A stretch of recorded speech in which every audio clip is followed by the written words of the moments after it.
There are spoilers for Cyberpunk 2077 ahead. Honestly, I don't even think I should have put this here, because if you click on this video and didn't expect spoilers, there's probably something wrong with you. Cyberpunk 2077 is a game with twisting and turning plot lines with various directions and roads to go down. The amount of roads, major storylines, character storylines, etc. you can explore in the game almost feels endless for a first time player, especially after Phantom Liberty, which I might add might be the best DLC of any game. Regardless, the endings presented in the game are extremely tough. They're endings that will leave you in shambles by the end, not only because of how emotionally hard they are, but because how physically hard they are. That is if you're playing on the real difficulty very hard. This is what I aim to rank in this video, exactly which ending is the hardest, but in terms of three things: how hard it was to beat, how hard it was to pick, and how much I disliked it. You just discovered what it takes to become a legend. Grab your eye. Let's mobilize. In this ending, you give the finger to the conventional endings and storm Arasaka Tower with just Johnny alone. Johnny never fails to mention how much better you are than everyone else there. I'd expect a very warm welcome down below if I were you. Good. If we're going out, it better be with fucking fireworks. Gonna be an ambush, no doubt. Just focus. You're better than them. Which really boosts your ego throughout the ending. In this ending, you only have one chance. If you die, that's it. That's literally it, man. Death. However, if you win, if you beat the ending, if you battle through it, battle through Arasaka Tower and defeat Atom Smasher, you get the ending with no sacrifice, except your own. You finally reach the ending with the main two choices at the end. All the other Arasaka Tower endings lead you to these exact same endings, and you get to either pick to give Johnny the body or to take the body yourself. Regardless of what you pick, I believe those endings are ones you should play yourself, so I'm not going to spoil them here. I really recommend you play those endings, but definitely pick the take your body ending first. I digress. This ending is my personal favorite, and after the 2.0 update, Atom Smasher is hard. I mean, oh my god, is he hard. Like, he is what the final boss should have been at launch. And it is so hard, especially for me, since I played on extra hard. It was night and day compared to before 2.0. The emotional baggage you get from this ending isn't a lot. It's honestly the easiest and most favorable ending to pick, since no one has to die, at least no one that you care about. This ending is really only hard in terms of gameplay, however, and it's easily a fan favorite in terms of having like to pick it and, you know, who actually goes for the secret ending in the first place. So that's why this one is the least or the lowest on this rank, due to those reasons.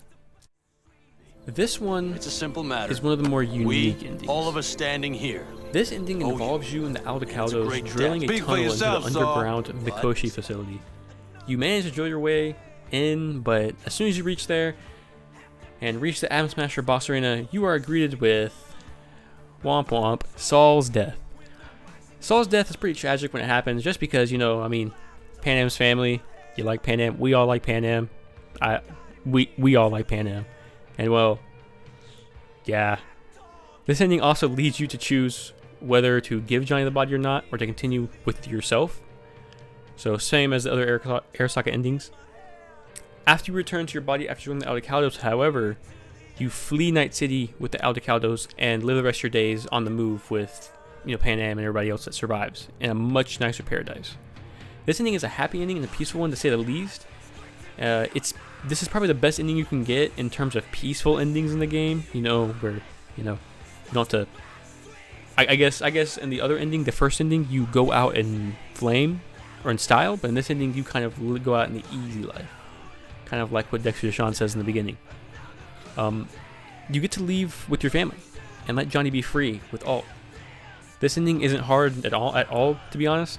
You have backup, and the only rough patch is when Saul dies, and then when you're defending the drill. This ending was up there for one of my favorites, and it's really one I like to play. It wasn't one of the ones I played first, and I really wish it was, because this ending really is one of the better endings, to be completely honest with you. Alright, now we're getting into the Phantom Liberty endings.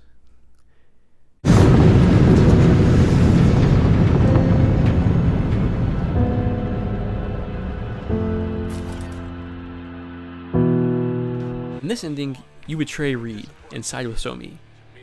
Alex kills Hansen, and you and Somi make a run for it with the Cynosure ship. You and Somi end up running to the spaceport, where you sneak into the space TSA and space security to get to the launch pad to send Somi to Luna, or the moon.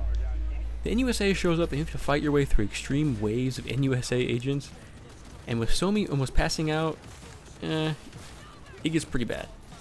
It gets to the point to where you have to act as a proxy for Somi to use the black wall, which by the way is one of the coolest moments in the entire game. And you have to get on the train to the launch pad. Somi reveals to you that she lied to you, and that only one of you can be cured of the chip. You then still go through with the plan, and Somi goes unconscious and you have to carry her to the ship where Reed stops you. Now, depending on how morally strong you are, you can either give Reed Somi, or you can send Somi's ass to the moon. In this ending, I sent Somi to the moon. In my personal opinion, it's probably one of the best in Phantom Liberty in terms of, what happens. This thing has the most satisfying fights in the game, and with just enough stealth, like optional stealth, to make it fun. The fight it presents are extremely hard and frustrating at times, especially when you're fighting to go use the train. And if you're not used to the game, this ending is probably one of the harder endings. But it is one of the most desirable endings for Phantom Liberty, except for having to kill Reed, because, I like Reed. Bro is crazy. But regardless, you can't win everything in Night City. But this ending was fun. It really was fun. It was more of a bittersweet ending, but I think it's a lot better than the Phantom Liberty endings I think you all know I'm about to talk about later in the video. You know what I like most about Night City? What did that be? Take a look! See that? This is the basic ending. This is the ending most people pick on their first time playing the game. It's similar to the Grim Reaper ending, but instead of doing all the secret Johnny quests and waiting 5 minutes like some Shadow of the Colossus Easter egg from 2002, you can just call Judy or Rogue, and they show up, and you do basically storming the Arasaka Tower ending with them. However, this ending isn't easy to pick. It's boring, to be completely honest with you. It's just a boring ending to pick compared to the other really cool endings they give you. And to give it some credit, you do gain some emotional baggage by having either our wife Judy or Rogue end up with X's over her eyes. In the end, this ending is okay, but it's nothing special. It's pretty mundane to say the least, and it's not one I seek to play, especially now that I've played the ending more than once.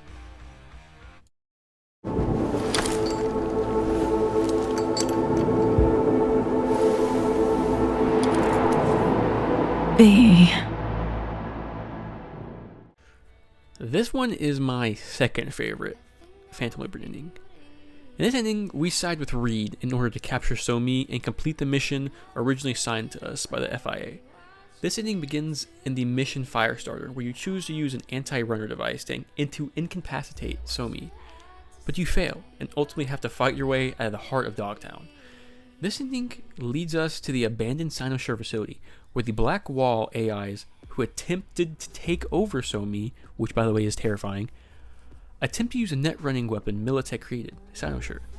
You eventually get to Somi, but you decide to carry out her last rite and kill her, so she isn't enslaved by the NUSA. This ending ends it with your dishonorable discharge from the FIA, and Reed nor Rosalind Myers ever want to speak to you again. This ending is definitely one of the hardest endings for sure. To go against Somi is hard, especially when you understand what she's going through and how much pain she is fighting for in her life. Especially from the biggest corp of all, the NUSA. Ultimately, I believe you make the right choice at the end, and save her for being captured by the FIA, even if it means throwing away Reed's life too. This ending is hard, I really do mean it. Fighting Colonel Hansen, fighting Max Tech, doing the horror game hide and seek, oh my god, that robot is terrifying. I died so many times to it. It actually gave me some fucking suicidal thoughts. Anyways, because of all that, this is probably one of the hardest endings in terms of gameplay, but it's also pretty hard in terms of emotional baggage too. but even still, there are worse.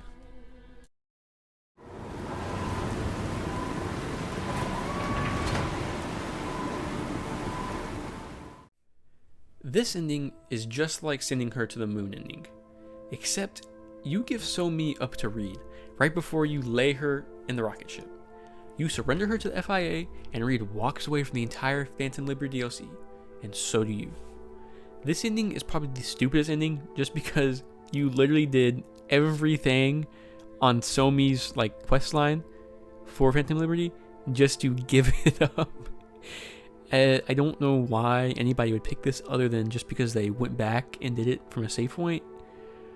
This ending is, I mean, there's emotional baggage, but you just kind of took the stupidest route in the emotional baggage area. But at the same time, you also just kind of took all your hard work and just beat it to death for no reason. If you pick this ending, I really want to know why. Especially if it's for some reason other than just because you were curious. Because if you pick this, like genuinely pick this, I don't know why you would pick this. Cleanest, least bloody option. We try anything else, people will die. People die. It's the way of things. This ending is probably the hardest to pick. I mean, to be completely upfront with you, if you picked to kill your character instead of go to Arasaka Tower with Johnny, with Rogue, with Pan Am, with anybody, or even just picking the Phantom Liberty DLC, or even siding with a Hanako, you probably need to go see somebody, dude. I mean, why would you pick to kill your character? Why would you pick to kill yourself in the game? I mean, I can understand. Okay, I can really empathize. You want to give the least painful ending to V, but at the same time, though, it's probably the most selfish ending you can pick in terms of his emotional relationships, and it really shows in the endings, or in the end with the credits where it shows you everybody's reaction. It really is the most selfish. It's the most selfish to not only you, but to Johnny as well. I know Johnny is almost like a parasite in your body, but by the end of the game, he's almost like a brother to you, and you're doing something almost unforgivable. It's not only him, but to your love interest, to your friends, the people that cared about you, and even to Jackie, the person who put his hands in your life. This ending is extremely short. After showing up to Vic's clinic and going to the roof, you just get the trusted side axe and end it. The ending is very abrupt, and it's the easiest ending by far because you literally don't do anything but pick a text option. But it's probably the hardest in terms of emotional baggage, because all it is emotional baggage. There is no gameplay.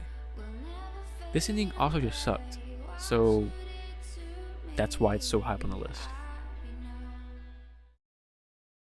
Say you told the FIA to stick their offer where the sun don't shine. Just don't make the calls to Reed. We'll find another way. This ending is exactly like the last side with the Reed ending, except instead of carrying out her last rites, you wait till Reed shows up and you save her together. Joyous, have a good time, la-di-da, you bring her back to the FIA and she's in prison the rest of her life.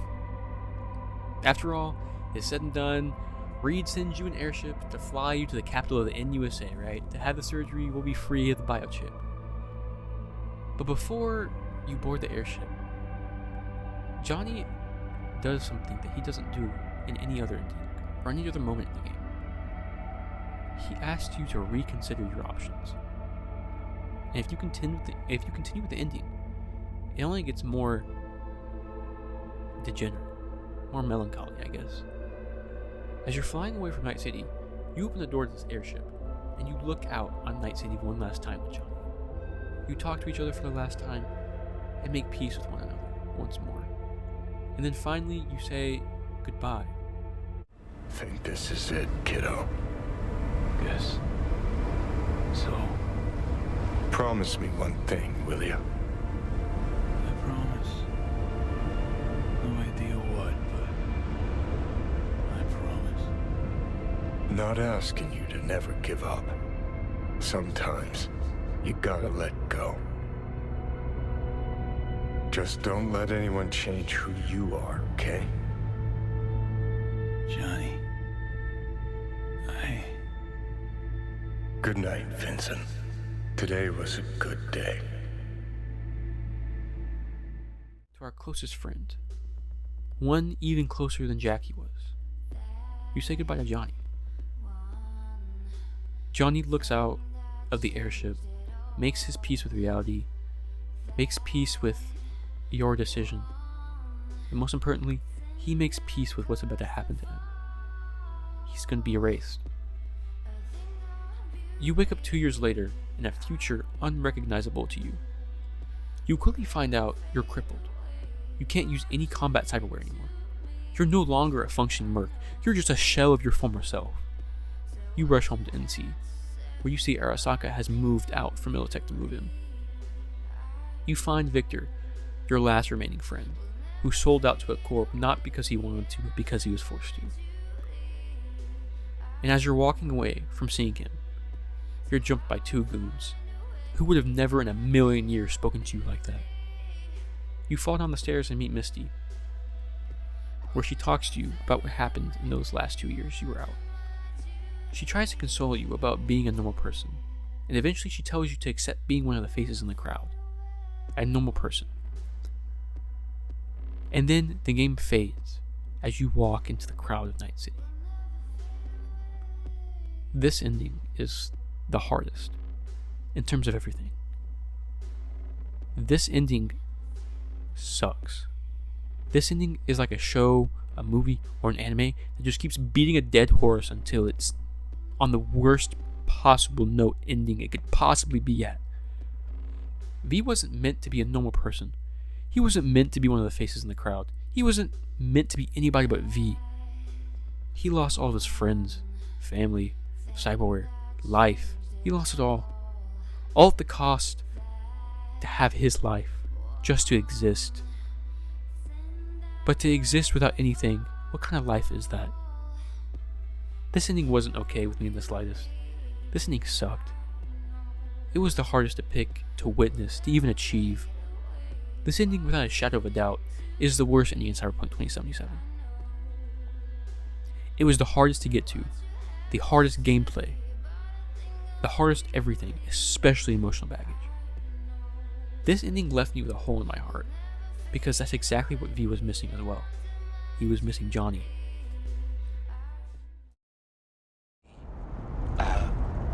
Hole. Well, Johnny, you got your wish. Arasaka's on. This is my final tier list in terms of the hardest ending. Keep in mind, this is my opinion, and while some people clearly have strong opinions about the endings, I kind of really don't care. The reason I picked the surgery at Langley ending as the hardest is because it is. I mean, you go through you go through a damn FNAF jumpscare robot guy who absolutely has no chill, and that was before fighting your way through the stadium in Dogtown. Fighting off MaxTac, the literal SWAT team in Night City,